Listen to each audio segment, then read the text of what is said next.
Again, we see with our own eyes people spending the whole night, sometimes even standing, for witnessing a show in a cinema or theater. They neither get tired nor does sleep overpower them. And I've seen people that say, "Oh, I'm incapable of standing or whatever in the prayer, but I will stand in line, I will stand at the counter, I will stand talking to people for much longer than they would ever spend in the prayer. Bowing, oh, I can't bow, but they will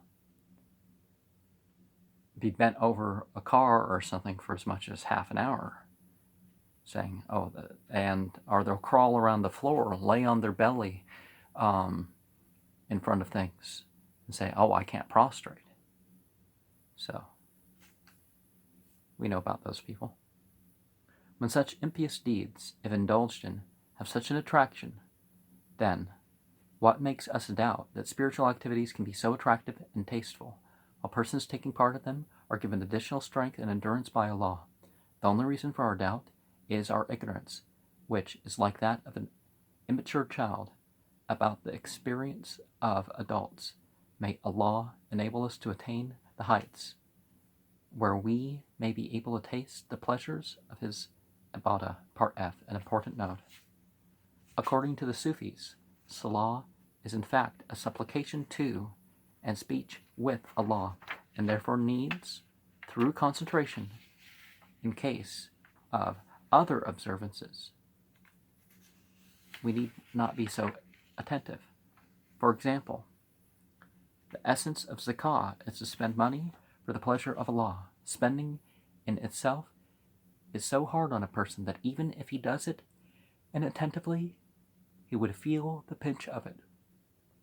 Similarly, fasting requires giving up eating and drinking and sexual satisfaction. All these restrictions are really very hard, even if not observed by proper attention and devotion. On the other hand, dhikr, remembrance, mentioning, and a recitation of the Quran are the chief constituents of Salah. If these are not done intelligently and attentively, they can make neither supplication nor speech. They are just like the ravings of a person in high fever, which do not require any conscious effort nor carry any meaning for the listener. It is therefore necessary that we should be completely attentive when in Salah. Otherwise, our Salah will be like the talk of a person in his sleep, which carries no meaning for the listeners, nor does any benefit come from it. In the same way, that's overstatement, but it touches on an example. Allah pays no heed to a salah that is offered inattentively, without concentration. Well, we're told some, but to be there and to have your deed be insufficient before you. But even if our salah is not up to the mark as compared with that of the eminent people in the past, we should not give up the practice. Because sometimes after a month or 2 or 3 or something, the breakthrough happens. It is absolutely incorrect to think that there is no use in offering a salah unless it is perfect. To offer an imperfect salah is far better than to give it up completely, as this shall result in the punishments of very drastic natures in the akhirah, the hereafter. A school of ulama, scholars, have declared that a person to be a kafir, disbeliever, who intentionally discards salah, as discussed fully in chapter 1.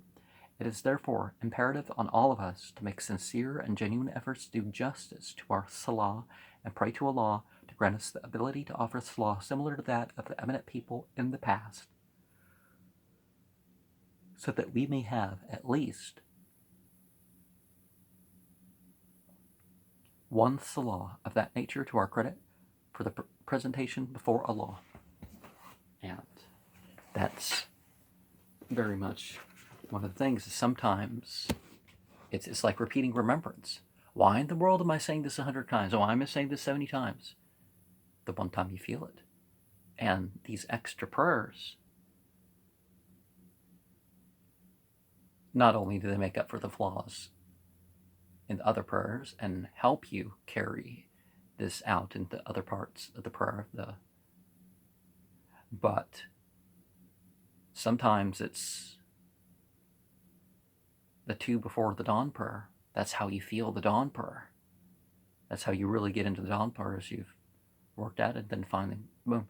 And same thing with the other. Sometimes you don't quite feel the obliged, but you really get into the other because you've allowed your mind to shift, and and it may be pointed out that the muhadathin are rather liberal. By liberal, they don't mean rejecting of religious and family values or not doing them because of their own taste. They mean freedom giving and accepting the authenticity of a hadith relating to the rewards of different religious observances. As for the stories about saints and pious people, these are a part of ordinary history and therefore on a different footing. Muhammad Zakariyyah Kandhalvi, Monday night, 7th of Muharram, 1358.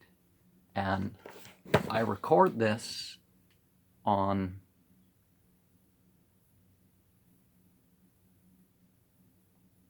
the 9th of the 11th month of 1441.